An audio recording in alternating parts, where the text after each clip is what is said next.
Today marks the countdown to 10 days until Christmas, and as a special treat, I am joined by an incredible guest to share our own child life take on Oprah's favorite things. Join us as we share about some of our favorites of the profession, resources available in the community, interactions that didn't go the way we hoped they would, and the parts of the job that bring us the most joy of all, these incredible, resilient kids. Welcome to Wondercast, a community collaborative podcast supporting families navigating the complexities of chronic illness. Today, I am joined by Shani Thornton, veteran child life specialist, published author, advocate for child life and community-based programming, and the individual behind the much-respected private practice, Child Life Mommy. 10 days till Christmas, our own Child Life Favorites countdown. Here we go. Let's meet Shani. Hi, guys. Thank you so much, Julie, for having me. Yes, I'm Shani Thornton. I've been a certified child life specialist for a little over 15 years, and I am located in Northern California at a tiny little town called Loomis, and I have a private practice. So I specialize in working with children and families who are coping with life stressors of like illness, grief and loss, and medical and dental trauma. So I go into their homes and I work with them privately and provide support, but I also do a lot of workshops within my community, as well as just kind of connect and network and support families kind of wherever they need. So sometimes it's also virtually and it's out of my area.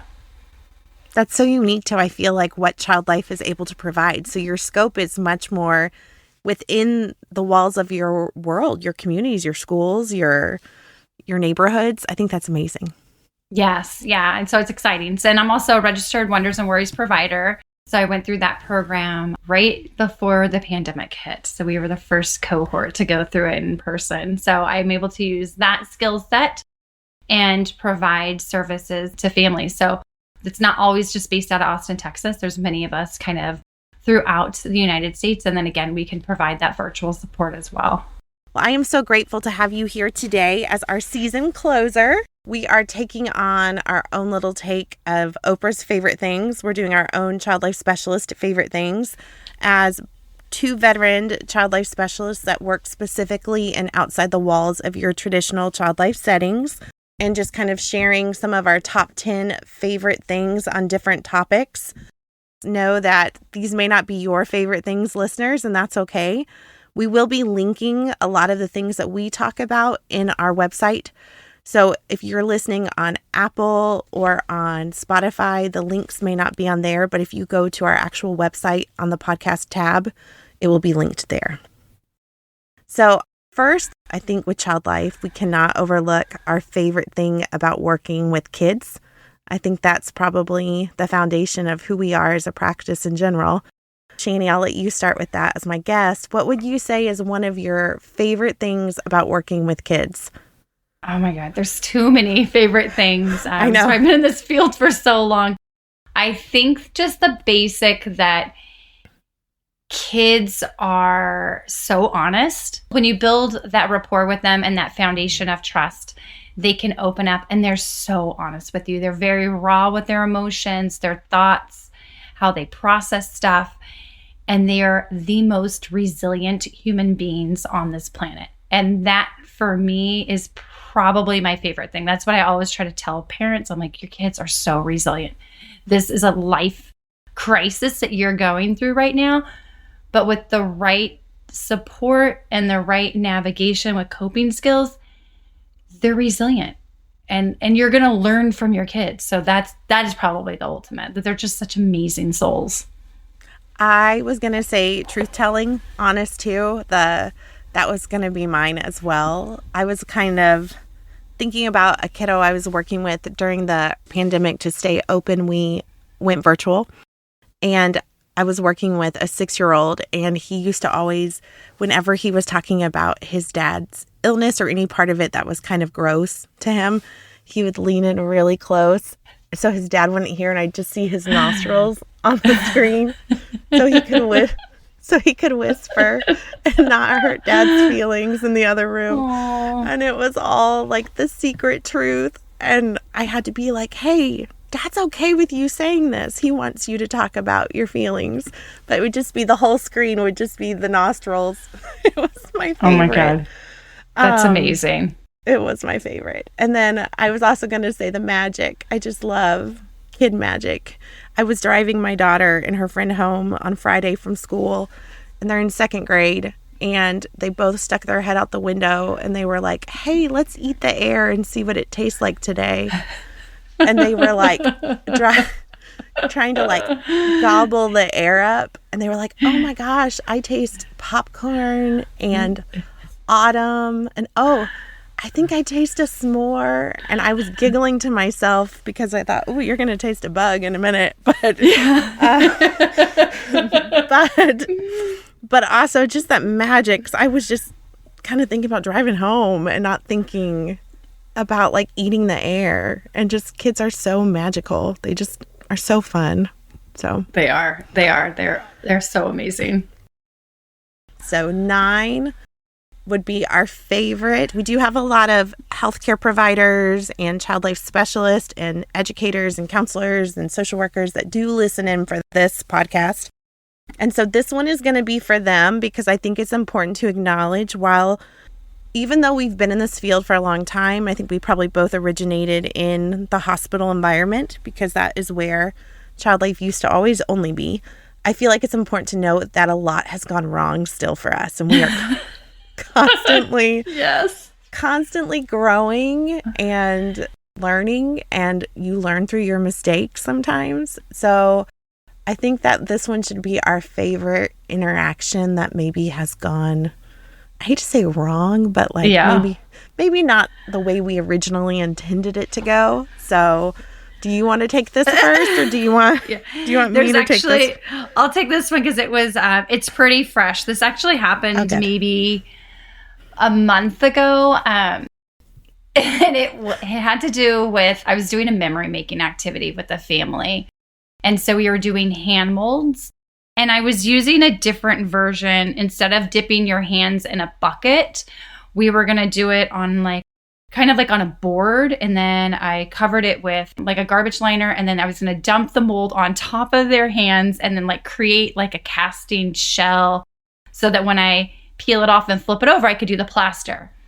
So I did not have the right material. I used a different product that I wasn't familiar with, and we set it all up, and I start putting the stuff on their hands, and it is literally like not even slime. It's like such a liquidy formation. It's not like that thick cake batter to create the mold. It's just sliding off the table, and I'm like trying to scoop with all 4 of their hands together, and it's all over the place.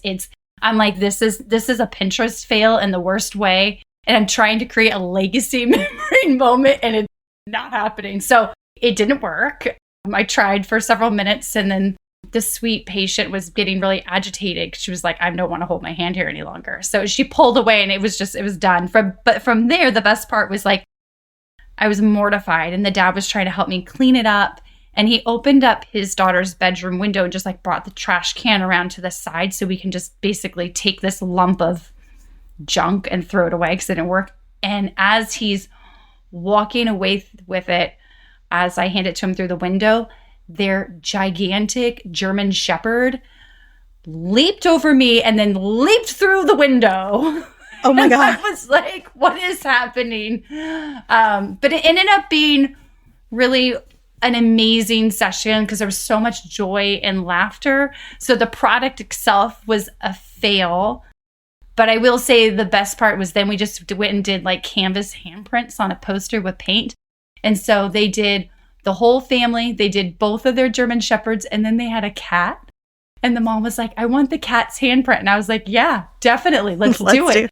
Let's do it. So she goes to put the cat's hand, the paw print on, and the cat is shrieking this high-pitched scream. And I literally fall to the floor laughing so hard afraid that I'm going to pee my pants. I can't. I'm like, I'm supposed to be the one helping, and I am on the floor. I'm laughing. So it was the best. And she's like yelling at her other teen daughter, like, help me. And she's like, what do you want me to do? Like, the cat is screaming because you're smashing its paw on a canvas. But it was a fail, but it ended up being a great moment. And so I ended up doing it again, and it worked. The right product next time worked. But, getting to be in someone's house, sometimes that's the gift, right? You get spontaneous, like, let's add the cat paw. Let's have a dog leap through the window. It was definitely a fail, but it ended up being a relief. It was a core memory. Like, I was like, this is going to be a core memory forever for me. It was so funny. The day I peed my pants in someone's home. Literally. I was like, this is what happens after you have kids. And they say, like, you can't hold it. I was literally on the floor crying and laughing. Oh, so, okay. So you did a recent one. So I have so many, but I will do a baby one, like baby child life days. So back in my early days, I first started working as a professional child life in PM&R, so pulmonary rehab. So working with kids that were on ventilators or children that had sustained traumatic brain injuries or brain tumors or spinal cord injuries. And I was training at my first job in Dallas, coming fresh off an internship. So here I was pretty good at my internship, and I thought, like, I know my stuff. I'm ready. Back then, Child Life was not our own Child Life department. We were a part of the therapy team. So the speech therapist and I were going to go and do a session with a kiddo that was in a coma. And so she was going to go and get some different stuff and doing a coma assessment because I was brand new and felt like I knew way too much. I said, well, I'll just go ahead to the room and wait for you. And she was like, okay, that's great. And so on TV, you think that people in comas, you see them like laying in bed super still and their eyes are closed. And so I didn't read the chart before I went in the room, which was mistake number 12. Mistake number 12. I'd made a million mistakes already. And I walk into the room and I see this adorable teenager that's just, sitting in a wheelchair, eyes wide open, scratching their head. And I go to the mom and I introduce myself that I'm, Julie. At the time I wasn't married, and I use my maiden name, Julie Welch, and I'm with Child Life, and I'm so excited to meet them. And I was talking to this teenager. Wow, you're so tall. It's so nice to meet you, and just chatting them up. And the speech therapist comes in and is just kind of looking at me funny. And I'm just talking to this teenager, really trying to build some rapport. And the mom is like, that he's in a coma, right? And I'm like, oh, yeah, of course. And like backpedal. And I was like, nope, not a clue. And I was like, still just wanting to talk to him and just like, really trying to like normalize the fact that this child's in a coma. And no, I had no clue that children or adults in a coma have their eyes wide open and do normal reflexive behaviors. It was a huge learning curve for me. And then there was a physical therapist who was a room over, who was kind of started at the same time as me, and we were around the same age. Afterwards, she came up to me and she was like, okay, full truth, did you really know that kid was in a coma? And I said, no. She goes, me neither. She goes, I saw them next. And I was like, note, that kid's in a coma. I was like, oh my gosh, I've learned so much in one day. She's like, thank goodness you went in first, because I would have done the same thing. And it just taught me always look at the chart and know that I don't know everything. Talk to my supervisors first and wait for them to go in with me. So I don't know. Yeah. I think that would be a very common one though, right? Like not a lot of people would know that.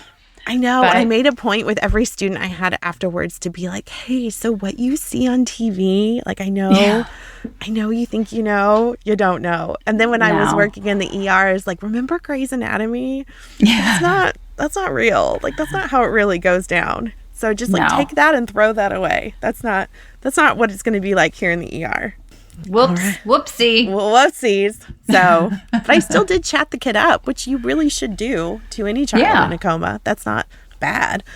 Okay. So number 8, Oh, I like this one. Our favorite icebreaker with kids. You can pick Ooh. any developmental level. So, do you have like a go-to icebreaker you love or something you love? I do a couple things. One, I like to play games. So I'll play like Jenga, Uno, what's it? Like Don't Break the Ice. I love that game. And yeah, that's a good one. And sometimes I'll throw like the little questions in there, so if they pick the color and it matches to the questions, like, just those like who are you type of questions. So I'll either do those, or if it's a child who's like not interested in the game, I'll do like an all about me type of activity, like a template of like what are their favorite things, who's in their family, their likes and interests, just to kind of break it. And sometimes I'll do one alongside of them, right? So it's not just focused on like them creating something. Icebreakers for me, I love jokes. I am a joke person. I don't care who you are. Jokes, people may say they don't love jokes, but they do. It can break tension so quickly. And I think that really stemmed probably from my time working in the emergency department, because you just don't have a lot of time to build rapport.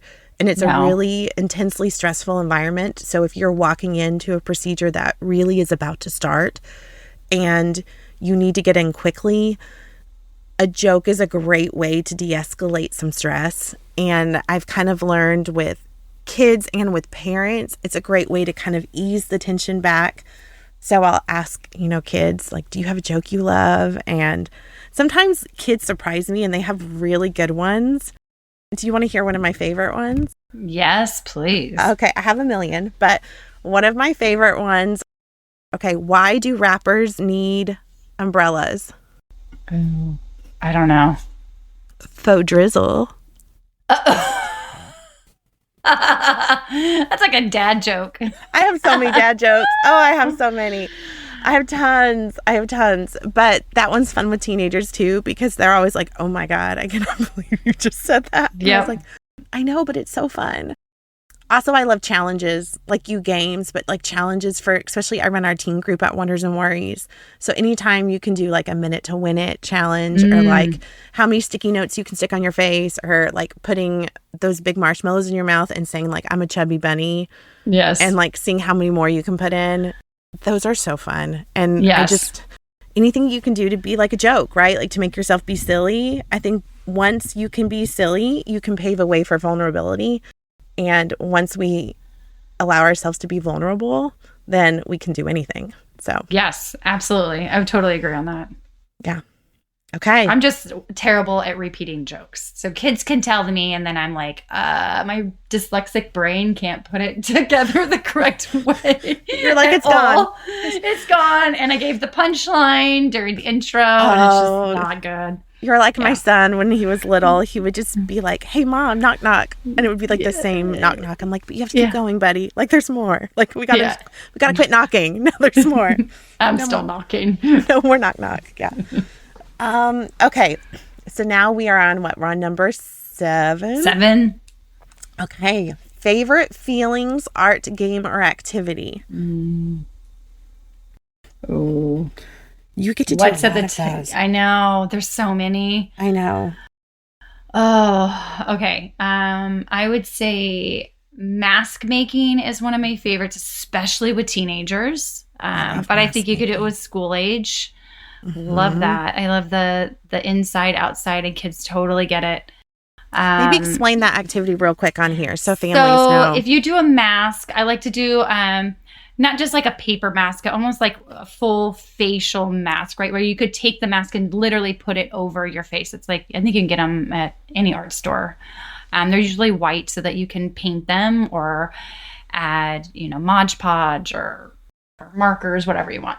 And I explain it of like how we hold our feelings, like what we show on the outside sometimes doesn't really match what is on the inside. And so they have 2 ways that they can do this activity. And I give them the choice on if they want to start on the inside or the outside or however they want to do it.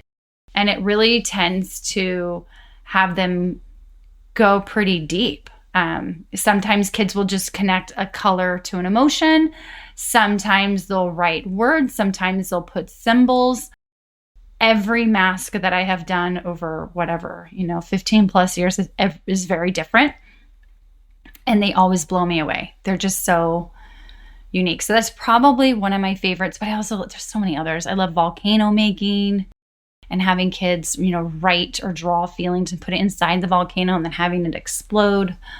Oh my God, sensory activities, glitter jars. Oh, there's too many. Oh, there's so many. I love things that you can find in your household are kind of my favorite. So if you're a parent listening in and you're like, what can I do with my kids? So if you take a dish and put Skittles and put milk, you can add Dawn dish soap and it can become messy milk. And you can talk about how each color Skittle represents a feeling. And you have these feelings, and we talk about maybe we have a lot of a certain feeling right now. And you put it all in the milk. And then when you add the catalyst, which is the Dawn, it makes the colors swirl. And we talk about how sometimes our feelings can get all mixed up and how does that make us feel? And sometimes it feels like a storm or it can feel like a swirl. But sometimes out of that, beautiful things can happen. And it kind of looks like tie-dye as it's swirling. And I love that it opens conversation and it lets parents, I love parents when they have the opportunity to do feelings art alongside their kids. I think it helps the kids feel validated and seen and to know like, oh, I'm not alone in this, or, oh, my parents are struggling with their feelings too. And so that's the beauty of being able to be in a person's home, right? We can do these family sessions and these opportunities to build this time together, especially when you're processing ongoing loss or ongoing illness. You have the time to be able to do that and to process those big feelings. Yeah, absolutely. I do that one a lot. Sometimes I haven't done it with the Skittles, but I'll use food coloring. Right, and have them drop the food coloring in. Yeah, that's a good one. The Skittles is nice because then the kids are like, can I eat it afterwards? I'm like, we can have the ones that are not coated in milk and dish soap. Yeah. Ooh, no. But yeah, candy for the win. Okay, so number 6, our favorite distraction item or toy for procedures. This could be for as parents, doing it, or as child life specialists. Like the sky's the limit. So. Ooh, okay. So there's a couple. One, you don't need anything but your voice and playing I Spy, right? So you don't need to purchase anything. I like playing I Spy and distract my kids. Comfort position, comfort hold to help them. And then the other ones that I definitely lean on would be Buzzy. So it's the little Buzzy bee that you can put on your body wherever you're going to get like a needle injection. That'll help numb the area. And VR headset. So that's really good for kids who need a visual block. So you don't have to do anything expensive. Like I got a cheap one, maybe around like the $40 mark on Amazon. And then I just find like a VR game on my phone and I just put it inside and then they are totally in tuned to whatever they're watching and listening to. And that is a great distraction for some. Doesn't work for everybody. I think even Amazon has the boxes that you can buy. I think those are like $10 that you can fit your phone in.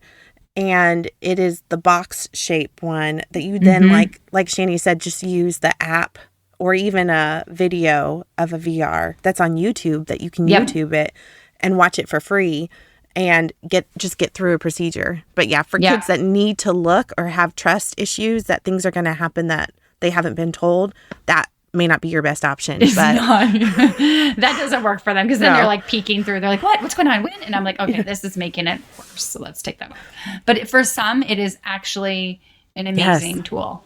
If you have a kiddo that is pretty good at being stationary with their other hand, we will even do like a thumb war, or we have done a game where like pretend we're playing a piano, like an air piano, or even the game where you're trying to like hip flip, but instead of doing it, we're just doing the tickle game where they're having to be really still and then listening for the tap and they're trying to guess what letter I'm writing on the palm of their hand or something like that, because then they're being really still, but they're concentrating so hard to feel what that other letter is that they're really not paying attention to what's happening on the other hand, or you can still be talking through it like, okay, here's that tight rubber band, or here's that cold soap.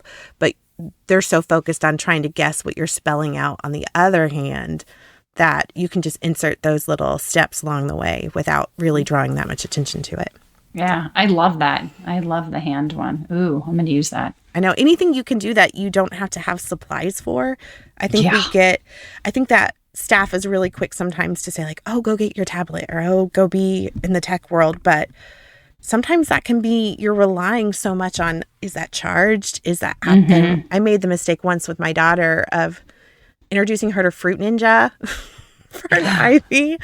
And I didn't think that she'd be like shaking her body so much. And I was like, oh no, this is a mistake. It's not. And I know, like, I've been in the field a long time, and I was like, nope, this is not going to work. So no. Yeah. And we did not have iPads. No. Like, then I was like, we didn't have an iPad when I went through school. Like, that didn't exist. No. We had our body and our voice. Like, you don't have time sometimes to grab a coping kit, like to bring it in. Like, no. We would get all these donations that would come into the hospital, and we would get so excited if there was an I Spy book in it. I was like, oh my gosh. Oh, yeah. I Spy book. I use I Spy. I still use it. Look and I find do too. all the time. Oh, all the time. I actually prefer those because you have better ability to adjust it to whatever position you want than you do a tablet that's just like an isolated little screen. So No, I totally agree. Yeah. You can always spot the veterans when they don't. I still have my old school look, the viewfinder, Viewmaster. Oh my God, I'm staring at it right now. I use that one still. Yeah. And the original VR.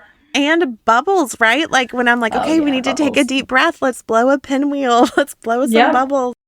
Number 5, favorite calming activity for kids. Let's see. I think sensory activities like Play-Doh, Model Magic. I'll do sand play, like in a sand tray.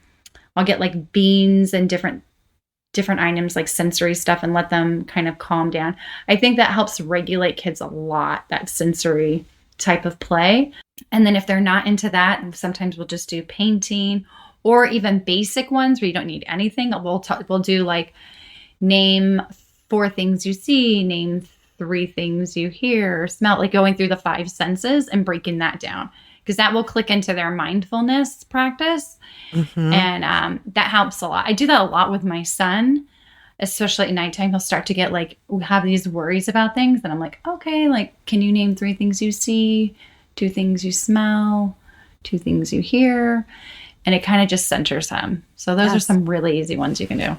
I think grounding exercises like that are what I do the most with especially my teen population. They utilize that the most at school.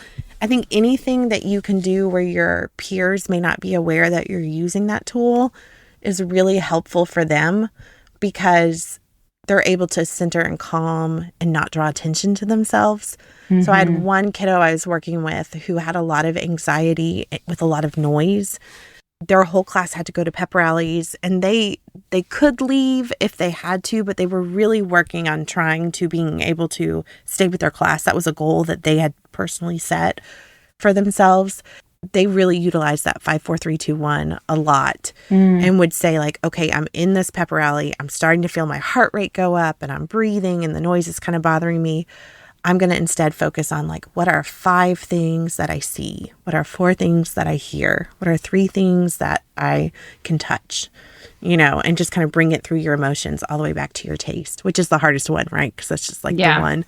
Yeah. What's in my mouth? Doritos. I had that for lunch, like that's my spit. And then my other favorite one, and I do this a lot with kids who have also had loss, but is we make these little calming fidgets. Like you can adjust it to however you want. But for kids that really need something to hold on to, you can take a popsicle stick and a pipe cleaner and put like 5 beads on it. And each color of the bead can represent something that they are going to do. Like maybe I'm going to take 4 deep breaths. Or maybe I am going to, tap my foot 10 times slowly. Or maybe I am going to think of my favorite place to go play outside. And for each time they do that, they move a bead up from the bottom of the pipe cleaner to the top. So just help giving them that physical object to help with mindfulness. The way we adapt it for loss is they might pick something like maybe this blue makes me think of my dad's favorite shirt that he used to always wear, or the purple makes me think of when we visited, Yellowstone, and we were looking at the sunset together, and that was our favorite vacation. And so they would move that and think about that happy memory. So a lot of our older kids will say things like, I really miss my parent when I'm at school, or when I'm at, in this other moment. And so they have this tool to be able to move the bead to have like a remembering activity. And so you can adapt a lot of these to be whatever calming situation you need it to be. But that's one that I love a lot, is beads, using little items that they are everyday items that can then represent whatever you need it to represent. Yeah, that's a great one.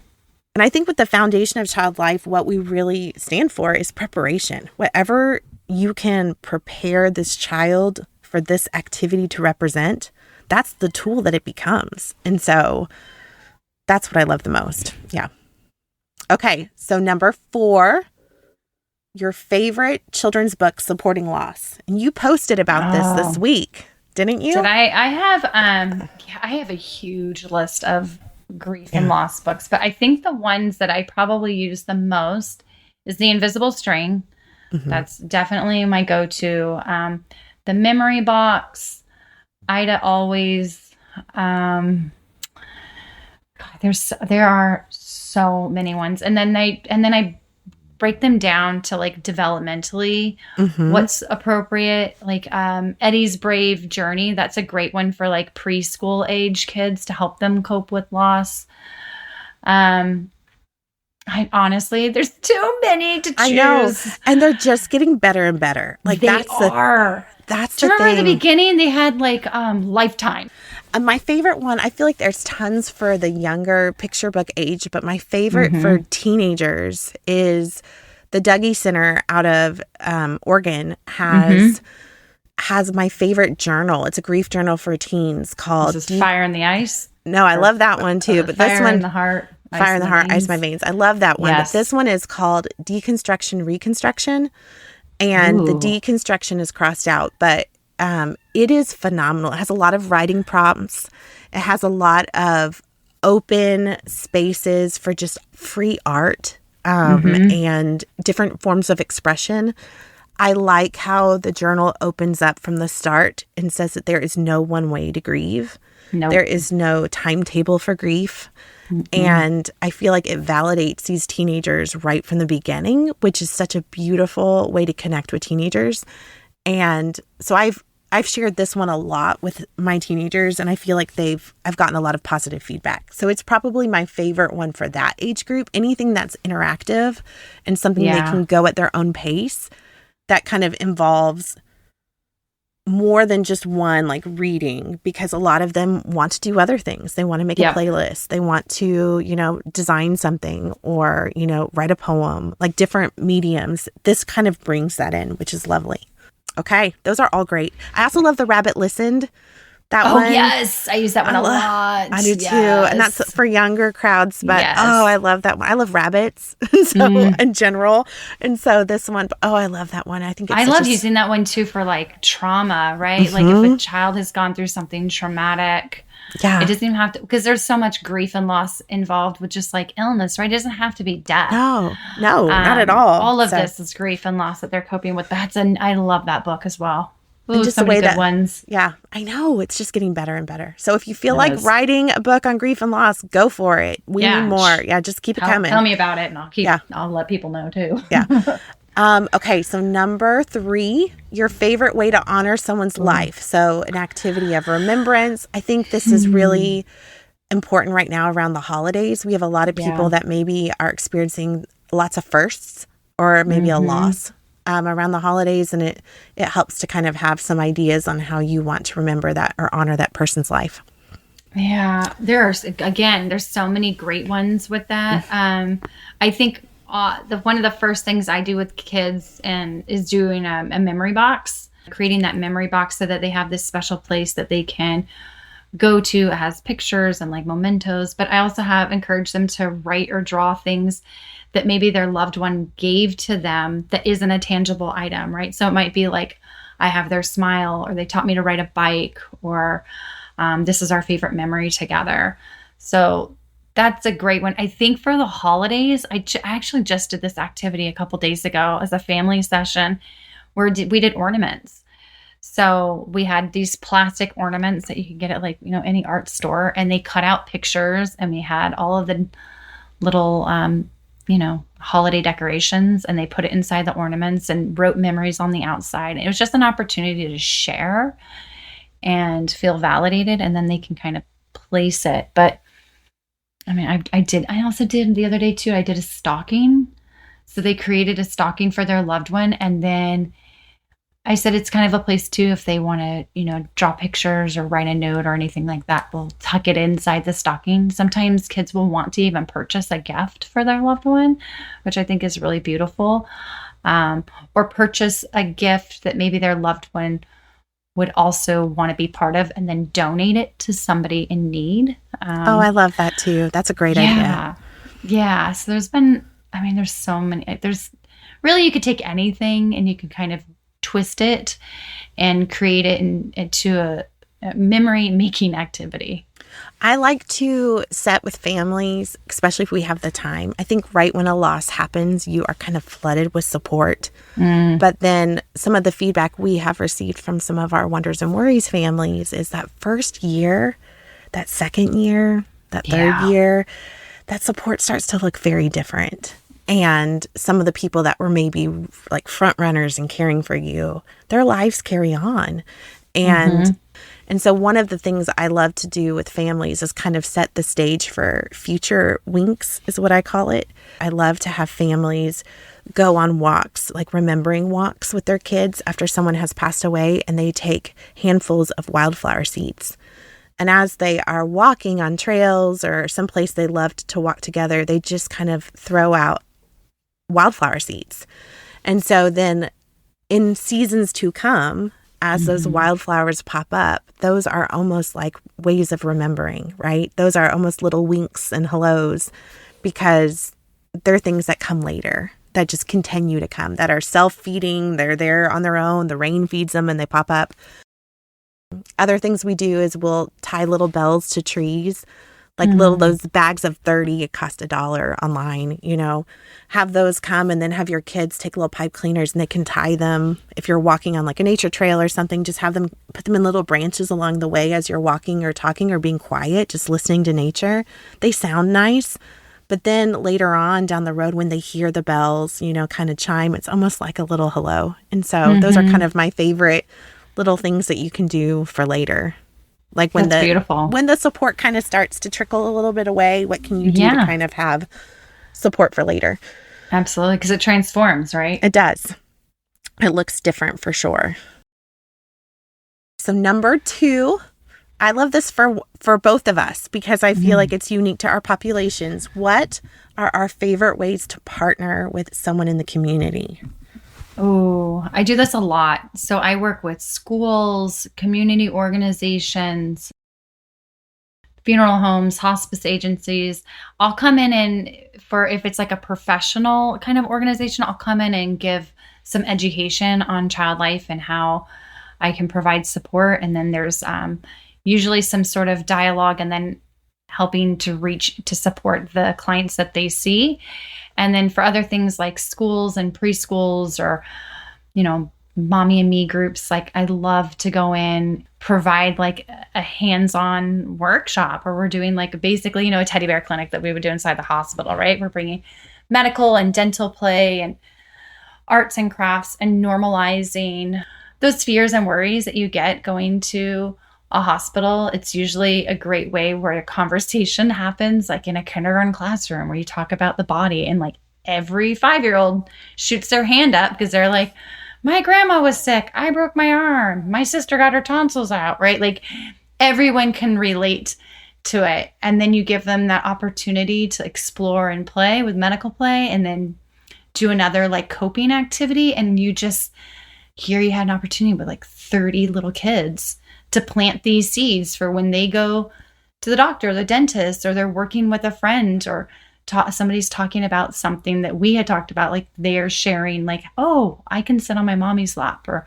I know that I can take, big deep breaths and pretend to blow out my birthday candles when I get my shot, like whatever it is, like that. I feel like it's so important to kind of give back in that way, in a larger type of mass in that community. Absolutely. Setting. That's what I was going to say. I would say medical teaching in general is probably my favorite. And even if you've been in the field for a long time and maybe you are not full-time in the profession anymore, you're working in a part-time or PRN or contract capacity, finding ways to plug that education and awareness in your community, like you were saying, is such a gift. I think that I have probably taught half my neighborhood how to swallow pills. Yes. They know, like, if you need to learn to swallow pills, go to this house and she'll teach you.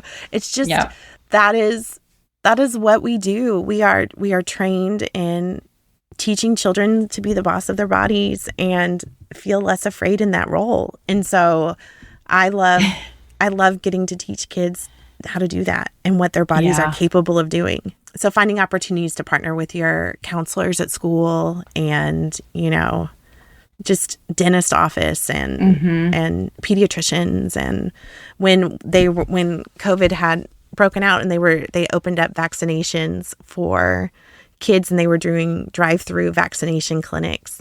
And a lot of those were not done just at pediatrician offices, but they were done at also these other just random through the state, at least here in Texas, through the state facilities. Too. And I went up there and I just was trying to give some education on like comfort holds and on, kid choices. And so that little kids weren't just being held down. And so even when I pulled up with my kids, it can look like modeling. Like I pulled up with my kids to get them vaccinated, and we rolled down our windows and we saw a car in front of us with kids screaming and crying. And I asked the mom, like, can we go first and your kids watch my kids? And so we did that, and I knew my kids would do well. And so we rolled down our windows and they watched my kids do it. And then they cheered for us, and then we cheered for them. And then the doctor was like, can you come back tomorrow? And I was like, no. But but model, like use some of these techniques and like make it a game. And anyway, use play, bring it back to play. Like, put play in your practice. And I think that it makes such a difference. So okay, our number one, are we ready? I'll give a little drum roll. Maybe I can find a way to like enter it in with my sound editing. We're both parents. In fact, actually, you didn't even mention Child Life Mommy. I was kind of I was hoping you would. So take a quick minute, and you need to mention that here. Child Life Mommy. So that means, I'm just a mom, right? I'm a mom and I'm a Child Life specialist. But Child Life Mommy is essentially, it started out as like a blog, which is now like a website, but now it's like my private practice. It is on social media, Instagram, Facebook, TikTok, all of that. And it's basically a platform to share resources with parents and caregivers and professionals and patients themselves on all the things we're talking about now, right? Like basically how to cope with these really hard life challenges. But yes, sometimes it's funny. I've gone to conference and people are like, there's Child Life Mommy. And my kids are like, what is she? Who's that person? And I'm like, oh, I don't know. You're like, I'm kind of a big deal. In the child life world. Yes. But just a regular mom. Just a regular mom. Still.